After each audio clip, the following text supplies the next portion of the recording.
Happy birthday দিয়েছে কাবিনটা।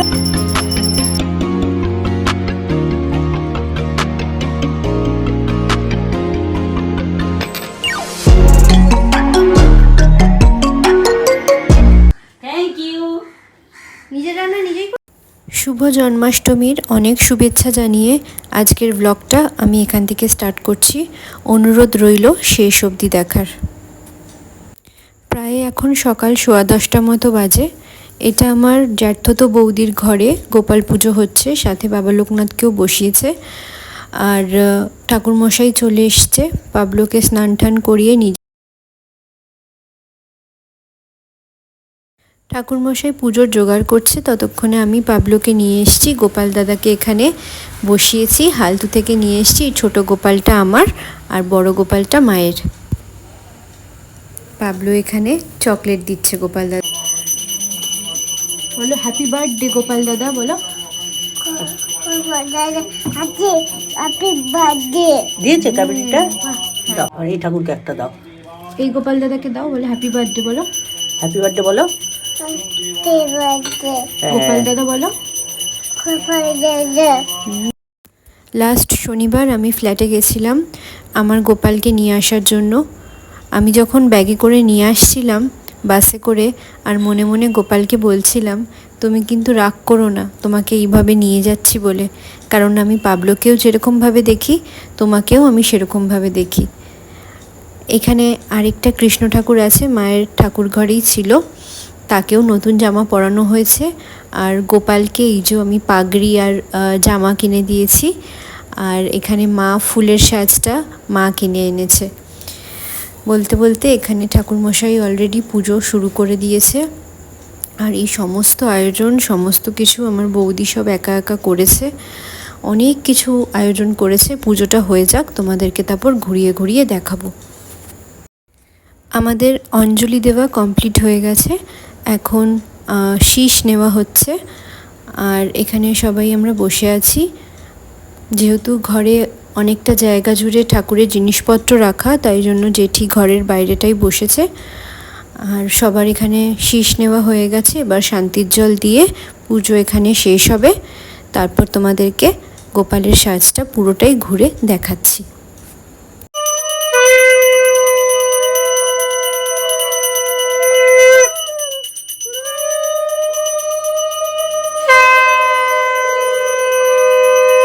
আমাদের উলুধ্বনির সাথে সাথে পাবলোও আমাদের সাথে উলু দিচ্ছিল।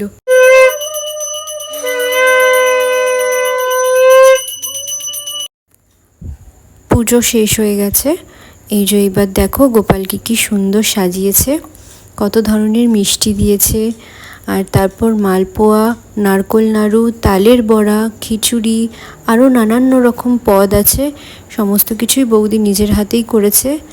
যেহেতু লোকনাথ বাবারও জন্মদিন, জন্মাষ্টমীর দিন আর কি, তো সেদিনকে লোকনাথ বাবাকেও বসিয়েছিল। সব থেকে বেশি দৃষ্টি আকর্ষণ করছে দেখো কত বড় একটা লাড্ডু। গোপাল খুব ভালোবাসবে এটা খেতে।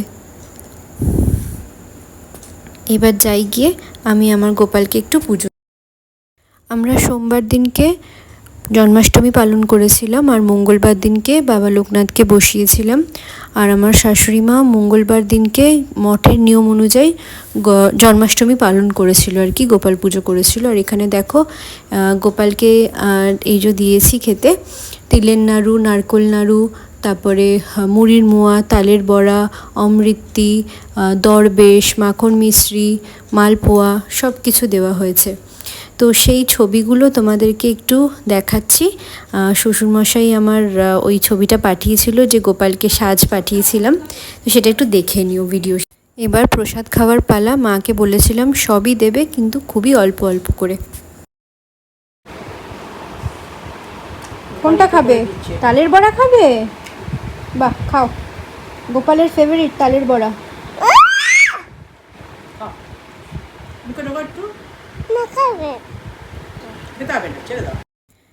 জন্মাষ্টমীর দিন পাবলোকে গোপাল সাজাবো না, এটা তো হতে পারে না, তাই ওকেও একটুখানি গোপাল সাজিয়েছিলাম।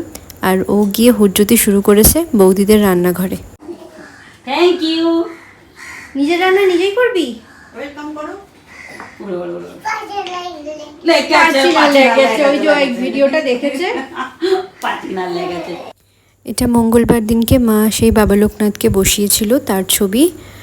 আর এটা হচ্ছে আমার শাশুড়ি মায়ের দেওয়া, গোপাল ঠাকুরকে দেওয়া তার ছবি। ওই যে গোপাল এতটাই ছোট না, আর শ্বশুরমশাইয়ের দূর থেকে ফটোটা যেহেতু তুলেছে ওই জন্য বুঝতে একটু অসুবিধা হচ্ছে। তোমরা ভিডিওটাকে পজ করে জুম করে দেখতে পারো। বাজে এখন দুপুর 2টো। বৌদি আমাকে আর মাকে ভোগ দিয়েছে খেতে, আলুর দম, খিচুড়ি, পোলাও, আনারসের চাটনি, পায়েস, 5 রকম ভাজা আর 5 মেশালি একটা সবজি দিয়ে তরকারি করেছে। আর তাহলে চলো ভোগটা আমরা খেয়ে নিই। আর যেহেতু আমার চ্যানেলের নামটা চেঞ্জ হয়েছে, নামটা হয়েছে সোনালি অ্যান্ড অক্টোবর গার্ল, সেটা তোমাদেরকে পরের ভিডিওতে আমি জানাবো যে কেন নামটা হঠাৎ করে চেঞ্জ করলাম। ভিডিওটা ভালো লেগে থাকলে একটা লাইক করে দিও আর চ্যানেলটাকে সাবস্ক্রাইব করে দিও।